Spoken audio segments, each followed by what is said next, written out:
अगर आपको हमारी वीडियो पसंद आए तो उसे लाइक, शेयर और सब्सक्राइब जरूर करें। नमस्कार दोस्तों, मैं श्याम वशिष्ठ और आप देख रहे हैं पीआर खोज। संतलाल छठी बार बने रोहिला टांक क्षत्रिय सभा के प्रधान। चुनाव अधिकारी पवार ने की सभा के पदाधिकारियों की घोषणा।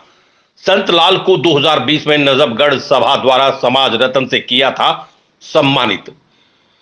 संत नामदेव रोहिला टांक सभा देवनगर की अगले 3 वर्ष के लिए नई कार्यकारिणी की घोषणा कर दी गई है। चुनाव अधिकारी दयानंद पवार ने रोहिला टांक धर्मशाला में आयोजित एक कार्यक्रम में नए कार्यकारिणी के 11 सदस्यों को निर्विरोध चुने जाने की घोषणा की है। नई कार्यकारिणी में संतलाल रोहिला प्रधान, नरेश रोहिला उप प्रधान, सत्यनारायण रोहिला महासचिव, चतर सिंह रोहिला संयुक्त सचिव, धर्मराज रोहिला को कोषाध्यक्ष चुना गया। इसके अलावा कार्यकारिणी के 6 सदस्यों एडवोकेट जगदीश रोहिला, कृष्ण कुमार रोहिला, सुरेंद्र सिंह रोहिला, जगमेंद्र रोहिला, सचिन रोहिला और रामपल रोहिला को निर्विरोध चुना गया है। कार्यक्रम के दौरान चुनाव अधिकारी पवार ने बताई कार्यकारिणी के 11 पदों के लिए केवल 11 सदस्यों ने ही नामांकन पत्र दाखिल किए थे। उल्लेखनीय है कि संतलाल रोहिला पिछले 15 वर्षों से लगातार संत नामदेव रोहिला सभा के प्रधान पद पर सर्वसम्मति से चुने जा रहे हैं।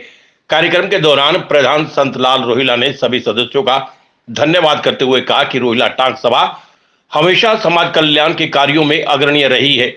जुलाई माह से इस रोहिला टांक धर्मशाला में निःशुल्क होम्योपैथिक डिस्पेंसरी आरंभ की है, जिसका लाभ देवनगर और आसपास के इलाकों के सभी समाज के लोगों को मिल रहा है।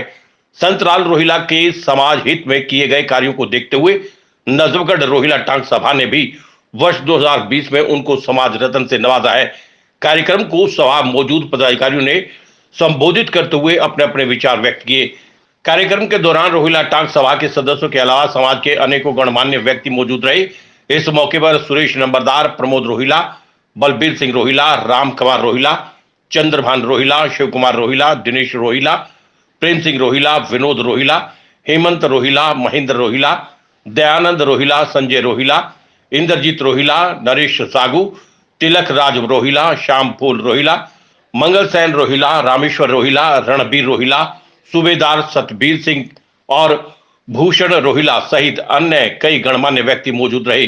दयानंद पवार संत नामदेव क्षत्रिय सभा के त्रिवार्षिक चुनाव के लिए 2022 के लिए चुनाव अधिकारी नियुक्त किया गया था, जो कि 15 तारीख तक फार्म भरे जाने थे और 2 दिन बाद तक उनकी सिक्योरिटी की जानी थी।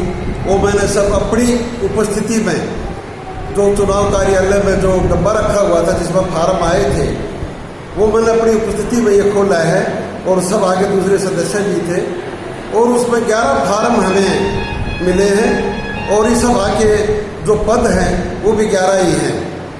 तो उन पदों को जो 11 फार्म आए हैं, मैंने आज जब कोई वापसी उसमें से नहीं हुई और कोई रिजेक्ट भी नहीं हुआ, तो एक तरह से ये चुनाव सर्वसम्मति से हो गया है। और आज मैंने 18 तारीख रविवार को इस क्षत्रिय सभा के चुनाव की घोषणा की है, जिसमें श्री संतलाल जी प्रधान चुने गए हैं और उप प्रधान श्री नरेश जी चुने गए हैं और अपने जो जनरल सेक्रेटरी हैं वो श्री सत्यनारायण जी रोहिला और जो अपने खजांची हैं श्री धर्मराज रोहिला जी चुने गए हैं और इसके अलावा बाकी 6 सदस्य भी इस कार्यकारिणी के चुने गए हैं। आज दिनांक 18/9/22 को हमारी संत नामदेव रोहिला टांक क्षत्रिय सभा का चुनाव हुआ, जिसमें 3 साल के लिए जो चुनाव हुआ उस 3 साल के लिए जो पहले की हमारी जो पदाधिकारी थे उन्हीं को दोबारा से समाज ने चुना और जो कार्य हमारे समाज के लिए जो करते आ रहे हैं उनको और दुगनी ऊंचाइयों पर ले जाएंगे और कोशिश करेंगे समाज के लिए और कोई नए तरीके से और कोई नई चीज़ें बनाएं। जैसे लड़कियों के लिए कोई संस्था में कोई जहाँ दवाइयों का कोई प्रोग्राम चालू कराएं या सिलाई मशीन का कराएं, उनके लिए हमें पूरी कोशिश है। और राजनीतिक तौर से भी हम अपने CM साहब से या अपने MLA साहब से कोशिश करेंगे ताकि हमारे समाज के लिए यहाँ जो भी संस्था में जो भी कुछ हो सकता है उसको हम अपनी कार्रवाई करें। मैं नरेश रोहिला, वाइस प्रेसिडेंट संत नामदेव रोहिला टांक सभा सोनीपत।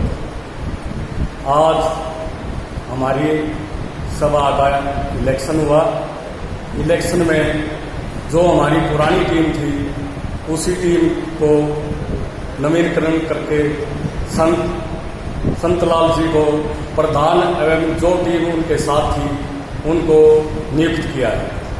और सभी खुशी की बात हमारे लिए ये है, जो टीम 15-20 साल पहले बनी थी वही टीम आज तक समाज का काम करती आई है।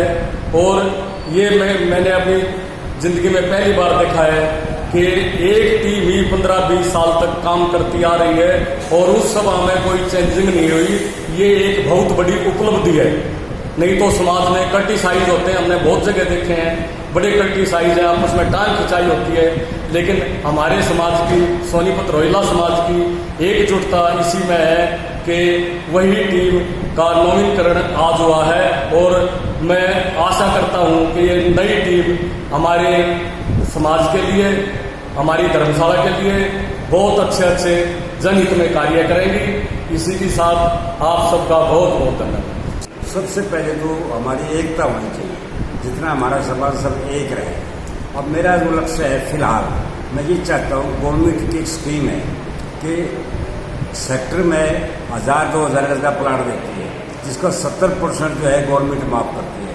तो हम रिसेंटली सब भाई मिल करके और इसके लिए प्रस्ताव करके सरकार को भेजेंगे और कोशिश करेंगे कहीं से भाई ये हमारी जगह मिल जाए। तो अगर ये जगह हमारे को मिल जाती है तो हमारी बिरादरी का भला है, हमारे सब बच्चों का भला है। फिलहाल मेरे दिमाग में ये प्लान है। और इसके अलावा जैसे हमारे काम चल रहे हैं, डिस्पेंसरी है और भाई लाइब्रेरी है, ये कई चीज़ जो है हमें अभी खोलने की है। सब भाइयों से मिल करके ये भी काम हम करेंगे। आज की सभा में बैठे सभी भाइयों से मेरा कहना है कि हमारे कॉन्स्टिट्यूशन के जो निर्माता थे डॉक्टर B.R. अम्बेडकर, उन्होंने संविधान में 3 मूल मंत्र दिए हैं। 3 मूल मंत्र, नंबर 1 शिक्षित होना, नंबर 2 संगठित होना, नंबर 3 संघर्ष करना। ये तीनों मूल मंत्र निचोड़ हैं, कंक्लूजन है सभी बातों का। इनसे बढ़िया मूल मंत्र कोई नहीं है। तो ये हमारे समाज के बच्चों के लिए बहुत बढ़िया। और आजकल जो हमारे बच्चों को मूल जो मुद्दा है बच्चों के रोजगार का है, जिसमें हमारे कई भाइयों की फैक्ट्रियां भी हैं, कईयों के मिल भी हैं, कईयों के स्कूल भी हैं। उन्होंने अपने बच्चों को उनमें एडजस्ट करना चाहिए। जैसी भी जिसकी एजुकेशन की क्वालिफिकेशन हो उसके अकॉर्डिंग उनको एडजस्ट करना चाहिए। ये एडजस्टमेंट जब होगी जब हमारी सोच पॉजिटिव होगी। पॉजिटिव सोच के बगैर ये भी नहीं होगा। अगर हमारी सोच पॉजिटिव होगी, हमारे विचार भी अच्छे होंगे, हमारे विचार अच्छे होंगे, हमसे काम भी अच्छे होंगे। आज संत नामदेव रोहिला टांक सभा सोनीपत का त्रिवार्षिक चुनाव संपन्न हुआ। यह चुनाव अधिकारी दयानंद पवार की देखरेख में हुआ। चुनाव अधिकारी ने आज 11 सदस्यों के नाम घोषित किए।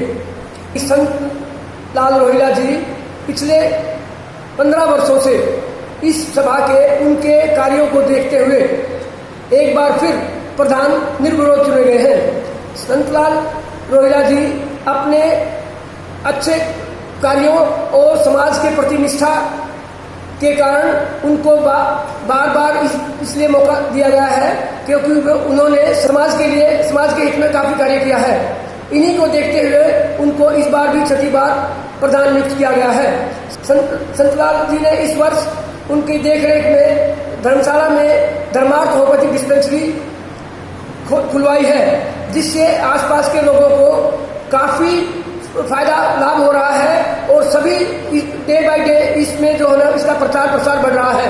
आज नामदेव क्षत्रिय रोहिला टांक सभा सोनीपत धर्मशाला के अंदर एक सजातीय बंधु की सभा हुई, जिसमें समिति सभा के चुनाव का कार्यक्रम संपन्न हुआ और संतलाल जी रोहिला जो पहली 5 योजनाओं में भी प्रधान रहे हैं, उन्हीं में अपनी आस्था और विश्वास रखते हुए, और केवल उन्हीं में नहीं, उनकी पूरी कार्यकारिणी में आस्था और विश्वास रखते हुए उन्हीं को मौका दिया गया।